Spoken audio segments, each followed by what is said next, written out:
didn't know anybody in the art world. I messaged 3 galleries.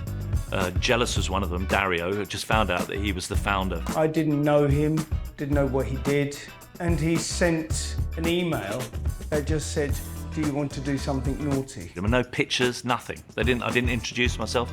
Do you just want to do something naughty?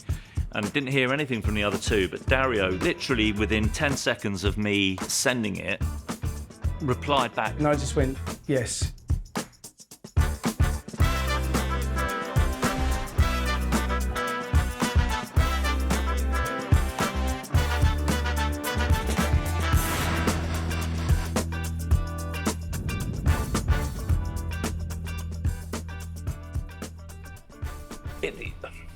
Listen, I was in a really, really dark place. I had my own business, Karmarama. It had 300 people in it. It was big, you know, it was successful. I didn't really feel massively that it was. It felt like a real struggle to me, I have to say. I was also in a marriage that was a disaster. And I just got to the stage where I felt very lost in what I was doing. I think I'm very fortunate that I live in London in the 21st century. I have all these incredible choices a lot of people around the world don't have, and I was still miserable. And I realised that all of those choices that I have, I wasn't doing anything with, and I'd made some horrific choices. And so I decided to stop being miserable and only do things that brought me joy.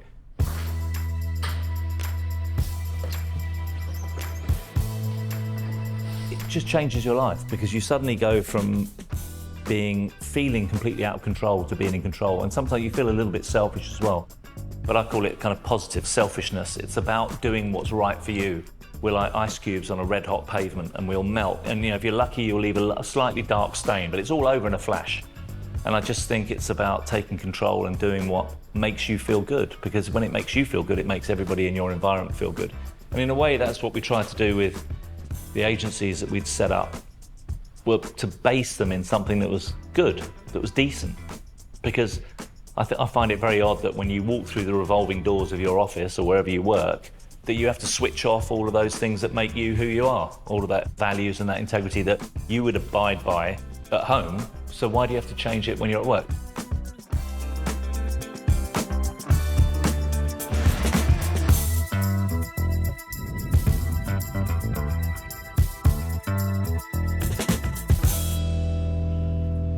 And it was the time that Charles Saatchi was photographed having an argument in a restaurant with his wife, Nigella Lawson, and where he attacked her. Charles Saatchi strangled Nigella Lawson in that restaurant. He put his hand around her neck.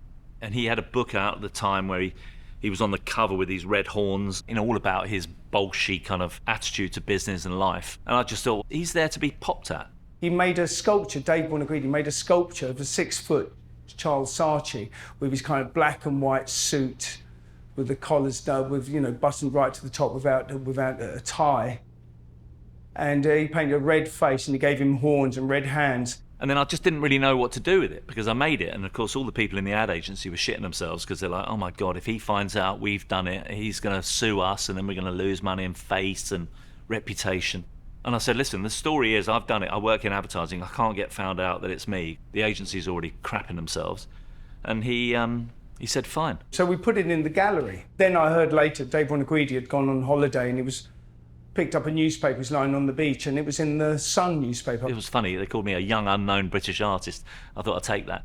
But it was just brilliantly handled by Jella, saying, this is not a model of Charles Saatchi, this is not Charles Saatchi. And it created a lot of fuss, because a lot of people thought I was glorifying violence against women. It wasn't that at all. It was taking a piss out of him for being an arse. But it was interesting. The thing I really liked about it was how quick you can come up with an idea, you can make it, put it in a gallery, and then suddenly it's in the national papers. That was something I aimed to do all the time in advertising. And it was just colossally painful and like time-consuming. And every time I did it in the art world, you could do something for no money, no time, have a conversation with somebody you didn't know, and all of a sudden it was in the papers.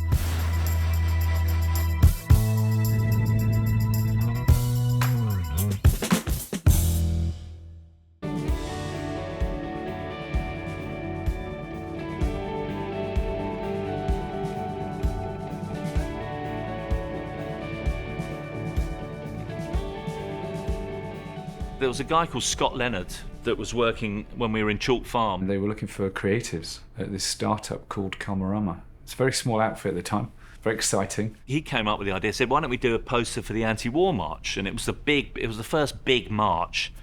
And we were like, yeah, let's do something. What should we do? And we chatted about it. And initially we talked about doing something which was sort of ribbons tied around one's arm, as you would normally wear a black armband in the context of a funeral. If you wore a white armband, it would be a symbol of peace, and that would be something that we could all wear. However, and I think it was a really good call. It was said, that's great, but that's more fashion orientated. And could we do something that perhaps had more humour to it, or was more colloquial or more specific, basically more human and less arty, for want of better words. So we went away and started thinking about posters, or specifically I went away and started thinking about headlines for posters. Dave phoned me up quickly when he saw it and said, this is great, this is brilliant, let's go with this. I'll have a think about some visuals, let's put this together really quickly. And so we came up with this concept of make tea, not war. I mean, when you look at the artwork, it's the worst bit of artwork ever made. You know, it's like 2 different images of different resolutions, badly cut out. We agreed it all on the Tuesday, the march was on the Saturday, and we didn't have a lot of time to bolt and cobble things together. I remember picking up a really large pack of the posters, and I had a big rucksack full of them, and I went around the route handing them out the day before on the Friday. So they appeared on cafe menus, they appeared in pub windows, they appeared in some retailers' windows along the march, all showing support. There was something really interesting about throwing something together very quickly. We talked to a company called Cunning Stunts, and we got them to print 100 of them, put them on wooden sticks. They handed them out from a van on the day of the march. In those days, marches were it was always angry placards, you know, your blood on my hands and don't attack Iraq. Not very clever. And we thought for a long time about, you know, doing something like Make Tea Not War, which is kind of borderline humorous. Are you belittling ultimately the sacrifice and the pain that a lot of people are going to go through, soldiers and civilians, over the next couple of years? We went ahead and did it. I think it was the Mirror that reported potentially over 2 million people across the UK that day turned up, which is a huge number of the populace. I really strongly recall going down Whitehall and everybody singing "Make Tea, Not War, Make Tea, Not War, Make Tea, Not War."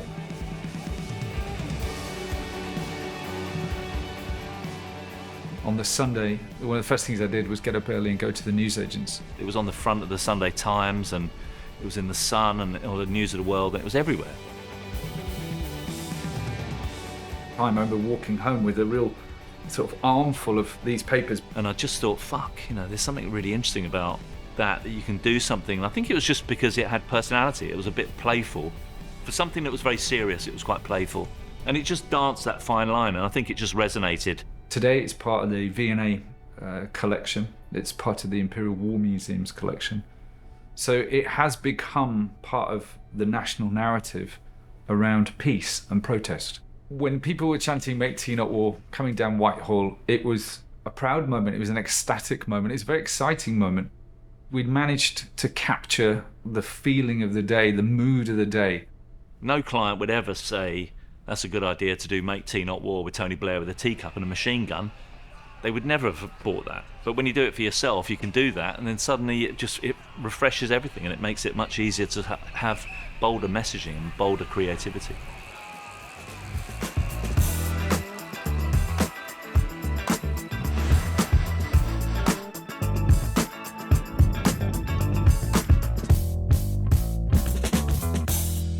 I love the fact that art, it's relevant to the world that it sits in. I used to work at Channel 4. There was something fascinating about being part of a creative brand that was creating content constantly, just firing it out, and it had a lifespan of, you know, the work that we created in the marketing department had a lifespan of about 2 weeks, and I love that. It's like a mayfly, it's done. You do it, it's done, forget about it. And I remember talking to the managing director at the time, a guy called Michael Jackson, not that one, another one. And his point of view was, if you do something really bad, get it off air as quickly as possible. And if you do something really good, get it off air as quickly as possible. You lose all of that preciousness. All you're doing is you're making stuff. And he used this analogy of, it's like we're going down a river of culture, and we're throwing pebbles over our shoulders, and every now and then one of those pebbles will create ripples that will reach the shore. And I thought this a really interesting way of looking at it is it's hit and miss. Can't always get it right, but your job is to try and create ripples that will affect lots of people. And I've always thought that was a pretty good analogy for what I was trying to do in advertising. And so in a way, that's the way I like to sort of produce my art, is you make a lot of stuff and you take your inspiration and your content motion from the shit that's happening in the real world. There's a lot of shit going on, so it just means you've got constant content to be thinking about.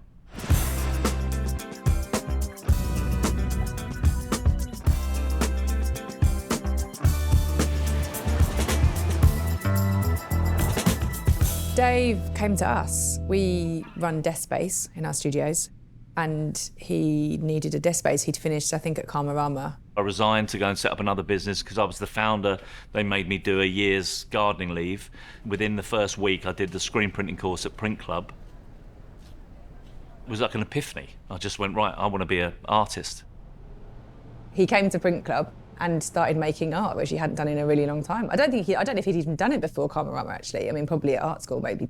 Dave had a very, very successful career in advertising. I think he was very tired of it. I could be wrong, but I think so.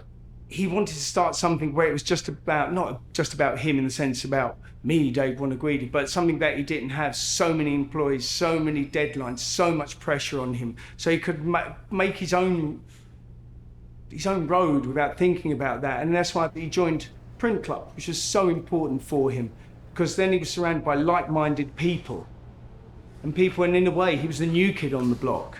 So whereas he was kind of this kind of big character, here was something that people hadn't heard about. We have got an amazing space here of lots of creative people. When you see other people doing it and making money from it, then you go, I can do that. I think he was very keen to learn. He wanted to get in the studios, he wanted to learn from everyone that was great printers. He wanted to learn from people that had been doing it a long time, but also as you go through the process, you make mistakes and then you learn from it. The lovely part of our studios is everyone shares that information and they're very happy to help. So I think he wanted to get better quicker.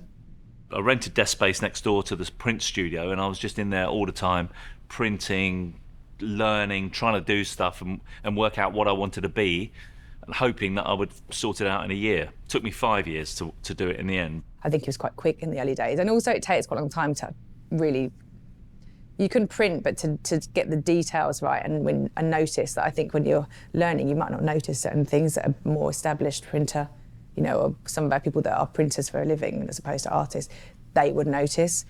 It takes time to pick those sort of nuances up. And I think sometimes, you know, like anyone, he's probably like nervous or not as confident as he sort of outwardly projects. He got in the studios a lot and kind of wanted to be better at it.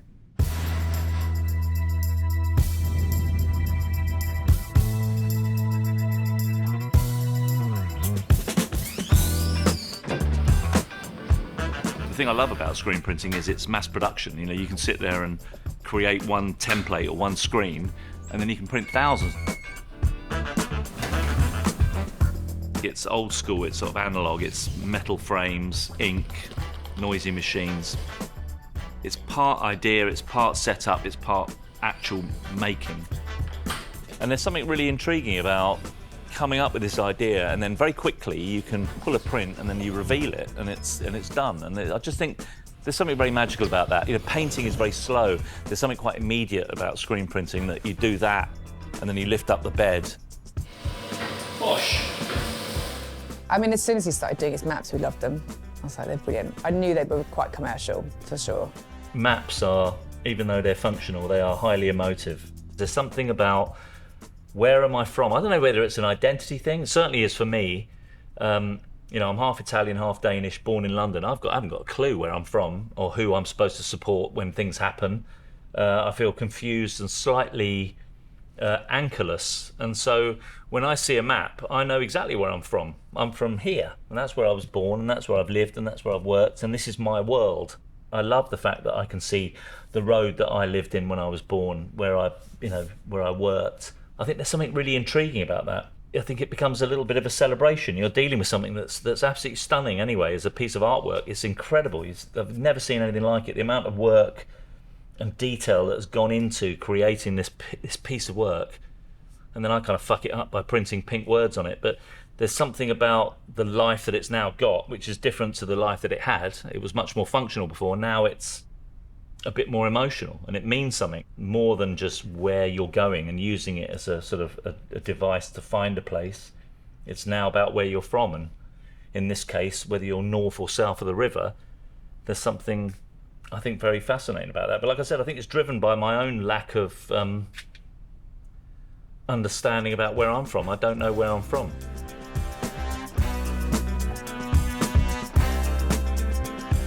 I love ephemera, I love old stuff. I have a total addiction and a worrying addiction to sort of flea markets and car boot fairs. I love finding old shit, and I love looking at stuff and trying to find a different sort of way of using it. It becomes a little bit like, taking an old classic track and then remixing it and playing with it and sampling it and using it. So it's the same sort of attitude, when you get those great pop songs where they've taken a great sample from something in the 60s or 70s, it just, even though you might not have even been around when that track was there, it resonates in some other way.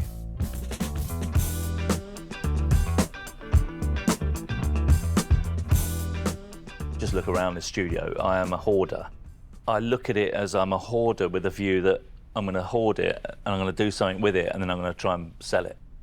Or when I find something, I think, oh, what could I do with that? I'm doing stuff at the minute with road signs, where I'm doing a series called Signs from God, and it's just road signs that have got messages kind of plumbed into them. And I love that fact that they're all scratched and torn and battered, and they've been out in the elements. And there's something about that aging process, that rusting process, that I find really beautiful.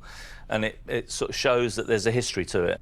We've got a finite amount of resources on the planet. We seem to be rinsing everything and not really worrying too much about it. And I just think sometimes there's such amazing stuff that's lying everywhere. For me, when I've started printing onto maps and love letters and old film posters, there's something about, they've had a previous life. They were printed a long time ago. The tactile quality of a map's lovely, especially the ones he uses that are old, and, they don't make them like that anymore. But they're also very personal, and they're very emotive, because a love letter that's handwritten by somebody from France in the Second World War to his girlfriend back in the Bronx is a hugely emotional piece of stuff, and it tells a story. It talks about a connection. It's that relationship might have led to 60 people being born, and I just think that that's part of life, and the way that we move through is that we touch stuff and we collect stuff and we engage with stuff. I had an envelope that had an address on it, and I sent the one with the address on it. I traced it back to this house in Brooklyn and sent it back to them. And just said, you don't know me and I don't know you, but I just thought you might want something that was sent to your house back in 1940. And they were like, fuck, we've only just moved in and we've just got a kid and we didn't know anything about the history of this house. That's amazing. For me, finding stuff that's got a previous life is really exciting, because it kind of connects to people in a more emotive way.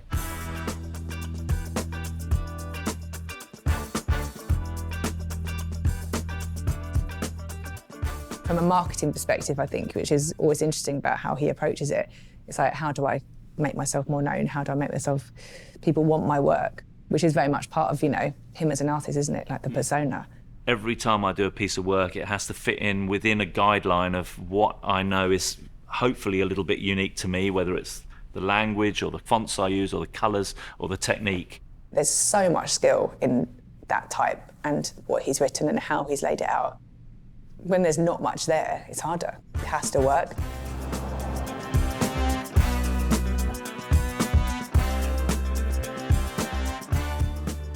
Some people say, oh, you can tell he comes from an advertising background. I kind of disagree with that. I think he'd be making this work if he wasn't from that background. Artists make art. They can't help it. They make art because they want to. It's what they do. It's what they do. So there are things that I'm doing now that push the boundaries of what I was doing 5 years ago, but sometimes you don't want to take too big a leap and go from designing, panel vans for builders to suddenly doing race cars, because no one will get it. But you have to expand slowly, and I think that also helps you have a bit of a plan for your career and for your next 5, 6, 10 years, that you can start to go, right, okay, I can do this and keep replicating that, and then grow and change and challenge and grow and change and challenge.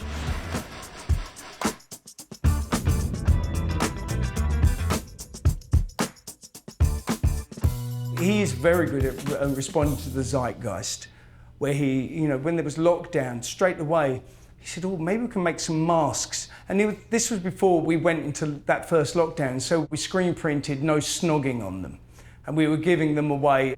And he would react to the moment, and he still does. And that's what I would say, that he reacts to this moment. And I love that thing of when messaging can move that quickly, that it can react to things that are happening in live time. Now, with the internet and social media, you know, when something happens around the world, immediately there are memes flying around. And I think that art, again, should do that. You look at, I think, probably the most prominent artist of the time right now, Banksy, and the way that he responds to things and does it in such a brilliant way and does it so cleverly and so quickly. You look at the stuff that he's been doing in Ukraine with his spray-painted art, interacting with the wreckage of that country. It's really powerful. And is it art? Is it propaganda? Is it, I don't know, is it social commentary? It's all of those things. And I think that when art operates in that area, it becomes something more than just a nice piece of work. It becomes something that holds a concept at the heart of it. And again, coming from advertising, it was always, everything was always about the idea. It wasn't just a pretty picture, had to be more than that. And so that's the way I've just been trained and grilled, and that's what I have to do. And so I love that sort of stuff, that when you can do stuff very instinctively and very quickly, it feels great. The good thing about screen printing is it takes minutes and you can produce a lot of it. And it becomes like you're almost running on a kind of an art-based newspaper where you can come up with an idea and then you just have to do that for an hour and you've suddenly got 100 copies of it, which you can sell immediately or you can distribute immediately, and it becomes something, I think, very powerful. When I first turned pro full-time in 2020, I was really excited. I was thinking 2020 matching numbers, 2020 vision, it's all about seeing clearly. I'd burnt every single bridge that I ever had with the ad industry. I knew I had to try something new. I remember then getting the virus in end of February, early March, and being really sick for like 5 weeks. And then coming out thinking, what the fuck have I done? I've decided to become an artist in a world where people are hoarding bog paper and fighting over food in the aisles of supermarkets. There was an attitude that we used to have, especially during recessions, that I've been kind of working throughout in the 80s, where I think everybody sees all of the brands that they interact with, whether it's your car, your TV station, your football team, whatever it might be, and you see them as lights. And when you see bits of media happening about them, those lights burn bright. Now, one thing that always happens in a recession is everyone shuts down.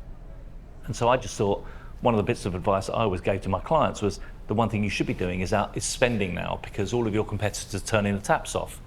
And so I just thought, you know, I can get paper off Amazon, I can get little bits of ink off Amazon. All the galleries I work with are shut, everybody's stuck indoors. Are they even thinking about art? So I started doing a lot of stuff that was giveaway and free, one of which was a print that just said, keep your chin up, and it was a positive message that people would just stick in the window, looking out. If you saw anybody in the street and you saw it looked up, that it would make you feel a little bit better. The way I did it was I would print during the day. If you sent me a stamped address envelope, I'd fold up one of these prints and I'd send it to you. So I must have done about 2,000 of them.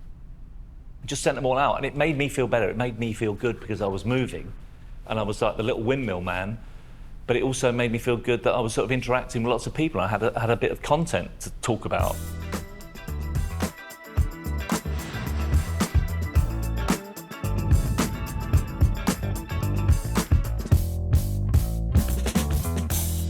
Just Be Nice came about because I had a conversation with Dario at Jealous, and he had a contact at The Big Issue, and every year they do this thing where they would do an event where there'd be a show, but the artist who'd be involved in the show, would be curating the show, would also have editorial control of the magazine. We've had the Connor brothers, we've had Charmin Baker, we've had just so many different artists, Benign. And then I got in contact with Dave Buonaguidi. Well, I was like, fuck yeah. Yeah, I mean, it's like, why would I say no? I look at working with The Big Issue to pitch myself in the same universe as the Connor brothers and some of the other great artists that they've worked with. Why would I say no? And then we kind of thought about, we all thought about what would be an image that people like. You know, the world is a fucked up place right now. And I just thought it would be really nice and refreshing to try and do a message that was a little bit more positive, but emotional on a level that when you look at it, sometimes you have to tell people just to be nice. You know, I was massively inspired by propaganda posters, and I love that thing of using one picture and, you know, 3 words in order to try and get people to change. Sometimes the brutality of just be nice, there's nothing clever about it. You know, it's not a pun or not a cute little bit of poetry or a wordplay. It's a very simple statement. I think that it is an absolute culmination of all the things that I loved about advertising when I first started working in it, which was to try and create that trigger in people that when they saw it, they would feel something. And if they feel something, then the relationship is much deeper. So the whole point was really just to try and boil down an attitude of positivity into 3 words. The idea was that we would raise money, but I thought an interesting way of doing it was to open it up to as many artists as possible. So I sent out a load of kits. You'd get a piece of wood, you'd get all the laser cut type, and then you could do whatever you wanted with it. And we got about 75 people sent stuff back. And I just thought, I can do pieces, but I just thought it becomes much more of a celebration and much more of an event when you get loads of other people to join in, because I can talk about it to my followers on Instagram and people at galleries, but when you've got 65 other artists, 70 other artists who are all talking about it, it just creates a big flow of noise. The reaction was incredible. I mean, it was one of those things where I did a few myself, so I did this one, that rude one up there, and a couple of others, to get the ball rolling and then put it out there and then contact people and say, I've done this, would you like to get involved? Well, I was expecting to get about 30 people. So many people contacted me and said, oh, can I do it? I really want to get involved. And of course, I say yes to everything.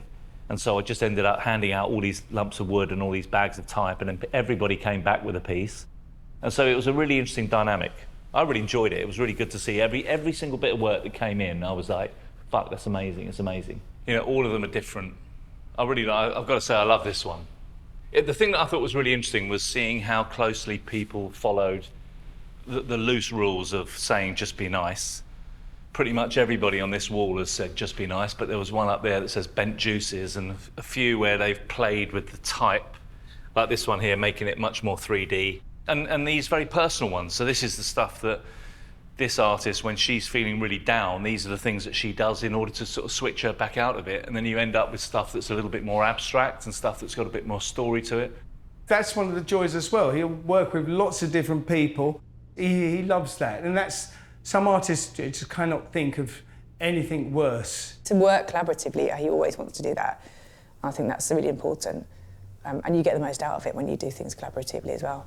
You know, doing the Just Be Nice show was massive in every level, because I saw so many different ways of dismantling a very simple brief, and so many amazing ways of bringing that to life. I love collaborations.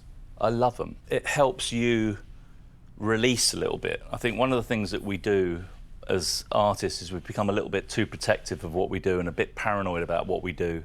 And I just think that sometimes releasing that tension is actually really exciting. And I think it makes you better, because you will learn things about doing collaborations with other artists, and you don't know what's going to happen, because you sort of see like, oh, maybe next time I should try something that's a little bit more challenging for myself. I think being nice is kind of at like the forefront of what he does, and he's really encouraging. I always think that he's always really encouraging of people younger that are coming into it and supportive, and he wants people to work with him and do things with him and like, be part of this sort of collaboration and succeed where he's succeeding. And so it sort of felt perfectly natural to do it in this way, which is, I don't want to be a dictator and say this is what you have to do. I gave people a kit of parts and they could use it in any way that they wanted. And it was really refreshing to see how people attacked it and tried different things, and also expressed the way that they like to work. And in the same way of embracing things that you love doing, embrace an attitude that makes you feel good.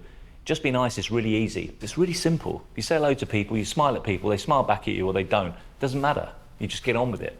And that sort of generosity at the heart of the concept of Just Be Nice is a really positive thing. And I just think it's made my life much easier and made it much more fun, because I like to say yes to everybody and then just get on and do it and see what happens. And there's something very invigorating about being part of a river of motion and consciousness that you just join in on.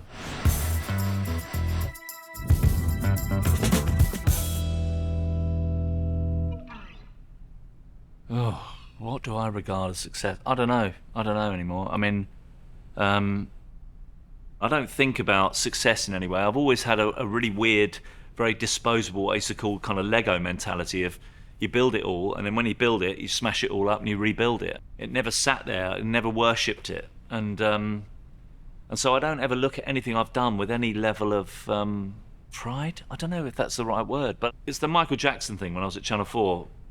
Do something bad, forget about it. Do something good, forget about it. Never let anything get to you. And in advertising, it was full of people who did one good ad and thought they were King Midas. And so I've always had that reaction, which is do something, move on. It's yesterday's chip paper. You know, it's like just get on with something else. The next thing you're doing should be the most important thing you're going to do. And then when you've done it, the next thing you're doing is going to be the most important thing that you do. So you never catch it, you never catch up. You're always chasing something. When I worked on the agency side, I'd come up with 100 ideas for everything I ever had to do, and I'd have to ceremonially throw away 99 of them and get to make the most vanilla, the most boring, the most robust and survivable idea. That was the one I had to make. Whereas now I come up with hundreds of ideas and then I write them on the wall and I do them. And the good thing is I get to do them all because I'm now the client. I say yes to everything. You know, is it a good idea to do a big inflatable? It's going to cost this much money, it'll take this much time, and I immediately go, yeah, fucking great idea. Just so you can do it. Coming up with the thought and then finishing it is the thing I'm most excited about. That's the bit I love, is the completion bit. And then scrap it. It's behind you. Get on to the next thing. I've done it. Move on.